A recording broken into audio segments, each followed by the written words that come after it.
a peculiar phenomenon is unfolding on the lunar surface.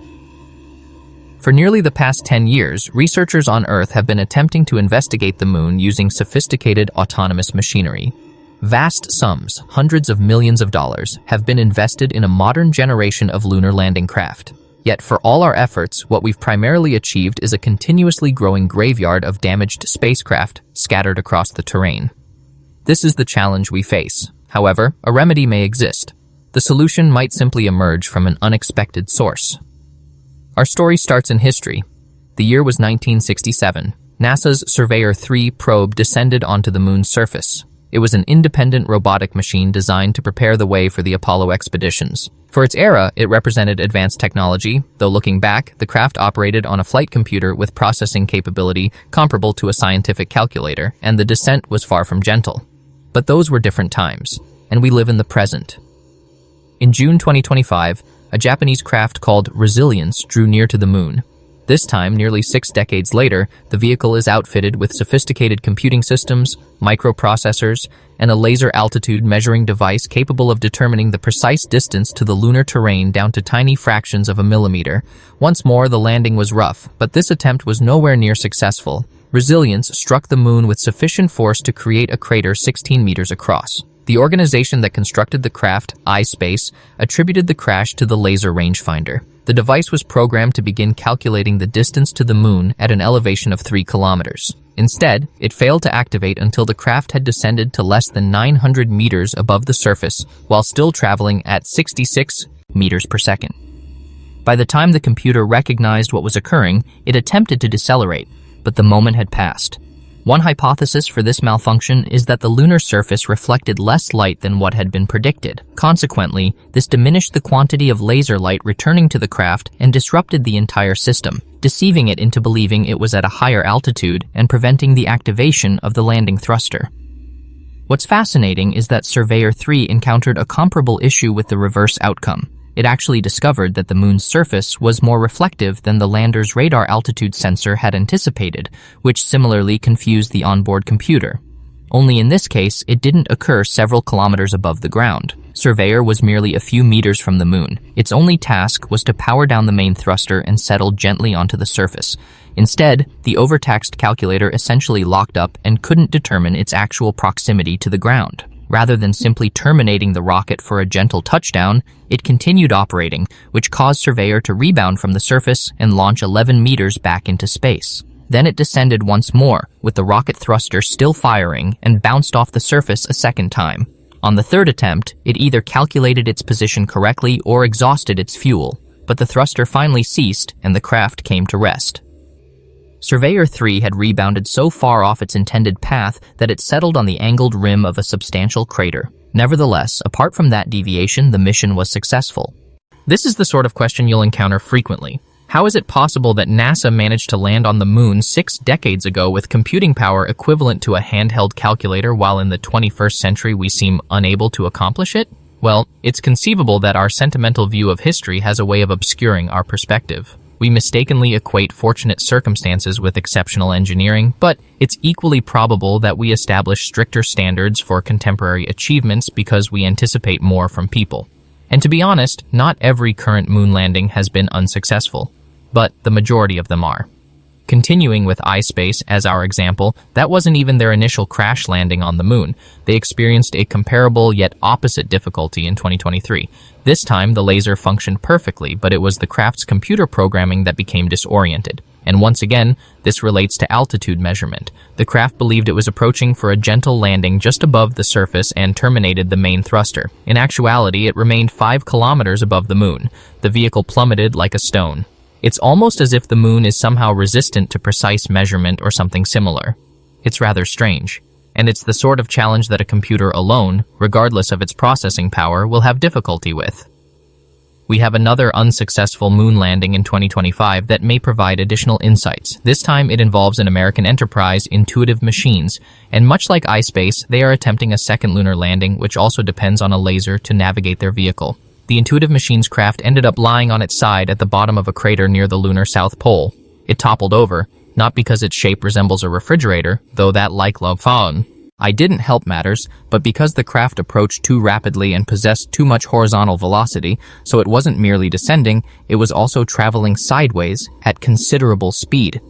When it made contact with the surface, it essentially tumbled end over end several times before coming to rest. Just like on numerous previous occasions, the craft became confused about its actual elevation. The CEO of Intuitive Machines subsequently stated that the laser altimeter experienced, quote, signal and noise distortion that did not allow for accurate altitude readings. So, 2 unsuccessful moon landings in 2025 from 2 completely different companies who both encounter a nearly identical issue. And not only that, but it appears to be representative of a larger problem that the moon has been creating for prospective robotic explorers for decades now. Or does it? Because simultaneously there have been entirely successful lunar landings, as numerous people would eagerly highlight. We landed a man on the moon, multiple men in fact, but that was a different situation. While the Apollo landings did incorporate autonomous systems, they were remarkably rudimentary, as we discussed previously. Therefore, the most effective safeguard against a computer malfunction was to provide the human pilots with manual authority over the craft. This is what NASA prepared for. Every lunar module pilot underwent training on Earth in a full-scale rocket-powered flight simulation device. This apparatus was hazardous. It nearly cost Neil Armstrong his life, but it was deemed vital that the astronauts understood how to operate their spacecraft without depending on computer navigation, and the approach succeeded. Every Apollo vehicle landed flawlessly. They weren't always precisely on target, but they never experienced the bouncing incidents either. So, we have 2 approaches for landing on the moon. One is the traditional human mind equipped with vision, hearing, and intuition. We know this method functions. The second is a computer connected to numerous measuring instruments such as sensors and altimeters. In theory, this should perform better because it's entirely based on numerical data and computations. There's no margin for human mistakes. But in practice, these systems generate numerous errors, and they don't learn from their mistakes either because these difficulties continue to recur for various reasons. And what it all fundamentally comes down to is the reality that the moon is peculiar. It's unpredictable. And despite how near we are to this celestial body, we genuinely don't comprehend it. We are attempting to utilize equipment that functions on Earth and presuming that it'll operate identically on the moon, but it doesn't. This is why human landings have triumphed. We are imperfect, but we are flexible. When circumstances don't unfold as anticipated, we adapt. And incorporating a measure of that human creativity is how we will ultimately prevail on the moon, even without a person controlling the craft. The year 2025 has been significant for moon landings, and as valuable as learning from failure can be, we can also gain considerable knowledge from success. In March, the Firefly Blue Ghost craft successfully reached the lunar surface, and it employed an intriguing technique to accomplish this. Blue Ghost was outfitted with many of the same computers and sensors as any other vehicle, but it also possessed something distinctive, an artificial intelligence-powered navigation system. In the same manner that Neil Armstrong landed on the moon using his vision and his military aviation training, this AI performed something remarkably similar. Just like Neil, the AI had access to data for velocity and altitude. But also like an actual pilot, it didn't blindly rely on the figures. The most crucial equipment in Blue Ghost's landing were cameras, its vision. The craft observed the moon, recognized a secure landing area, and then maneuvered down to the surface based on that visual information. Just like a pilot, the artificial intelligence had been trained through innumerable scenarios. It absorbed lessons from failure. It analyzed success, and it leveraged all of that to make vital decisions in the moment, regardless of what sort of unpredictability the moon presented. This concept is relatively novel to space exploration, but it's something that we've been implementing for years with autonomous vehicles. Consider those driverless taxis from organizations like Waymo, Cruise, and Tesla. Tesla is well known for placing the greatest emphasis on cameras and AI in their autonomous driving technology. There was a period when Tesla vehicles were equipped with radar and sonar that delivered precise measurements from the physical world to the AI.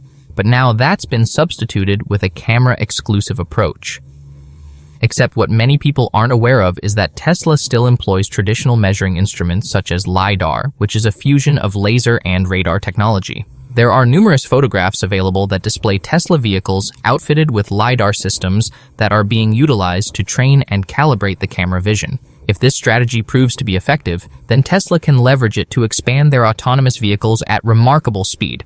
But they still encounter a challenge when the AI becomes confused and doesn't have any measurements to reference. The vehicle tends to make peculiar and even hazardous decisions at an unexpected moment, and this could ultimately impede them.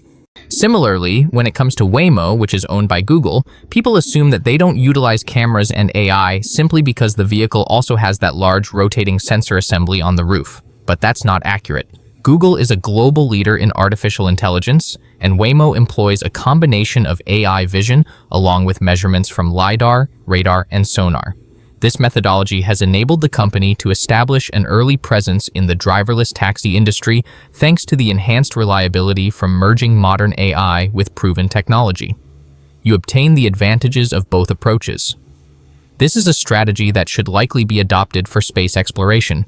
It's simple to become fixated on attempting to replicate history and not fully embrace contemporary innovation. It's also indicative of how sluggish the spaceflight industry truly is. Most of these new vehicles don't capitalize on cutting-edge AI because they were conceived many years ago before the algorithms even existed, and the companies involved are too hesitant to adapt and implement modifications on the fly. If that sounds recognizable, if you listen to the individuals leading iSpace and Intuitive Machines, you hear them discuss shareholders and investors extensively and congratulate themselves for a job well executed while their craft is in fragments dispersed across the moon. It begins to sound somewhat irrational. And then you have Firefly, a private enterprise focused more on achievements than financial backing, operating at the cutting edge of technology and succeeding.